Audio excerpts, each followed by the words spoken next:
did either of you Yeah. have prior experience with game development before, or was this like we're just going to jump right into it? Jack will go first, and then I'll follow up. Yeah, so I have kind of been making games on and off since high school, I guess. They threw Game Maker at us for like one lesson, I think, in middle school or something like that. And then like probably switched back to PowerPoint because that's what you do in an IT class, I guess. And that left me wanting something shocking. So I just kind of sat there like making all these games and really enjoying that. And then coming out of uni eventually after like kind of doing a bit of a computer science degree there, I ended up, yeah, kind of founding a company with some other friends at the time coming out of uni called Crown Games.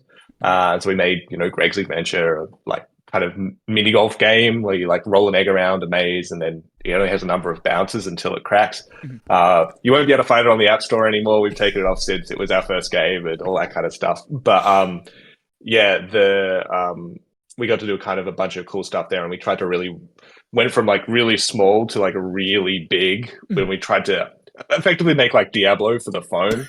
Was our next game after that. So Right. Okay. we had ambitions. So you made And the indie game dev. I'm gonna make an MMO mistake, or it's like this project's way too big. What are we doing?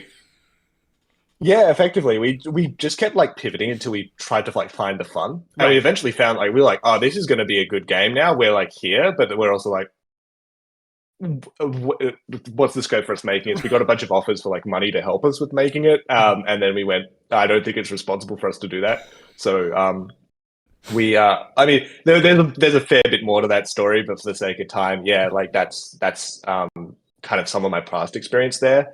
And then yeah, went out and worked. Decided like, okay, going in and actually working as part of a software dev team in like a setup environment would probably be really good for just like acquiring those kind of skills. And that was really, yeah, actually really good for that.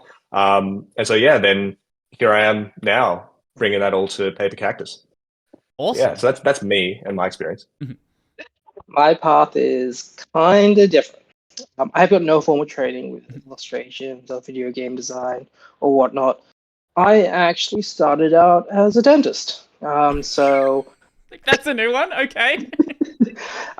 So basically, I studied and I was doing art as a hobby. I was joining comic tournaments like Artists at the Ready, and basically honing and learning my craft there through, I guess, osmosis of being around other creatives. Then around 2020, I developed a tabletop RPG called Parslands.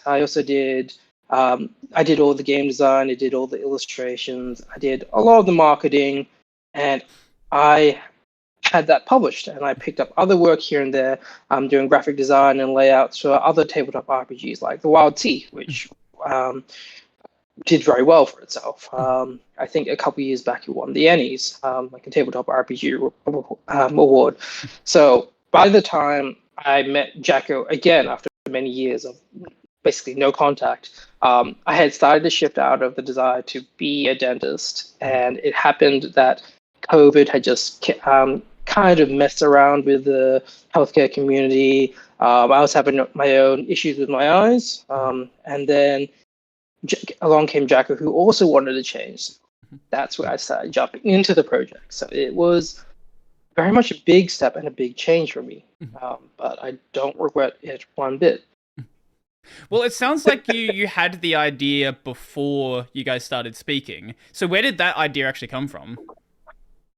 Well, I guess with it sort of spawned off of a couple of different ideas. It spawned off story ideas that I had back back in 2012. Some of the concepts there.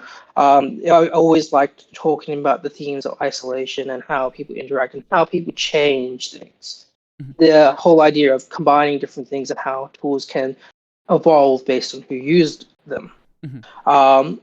I had also been previously working with my tabletop RPG, the whole idea of like combinatorial word magic that will involve lots of different people.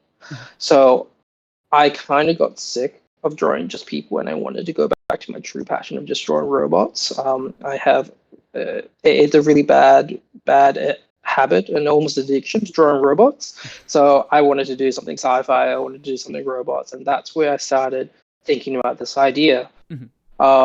I can't say when it really solidified. I think I was very much just designing in my head as I went Right. until I met Jacko.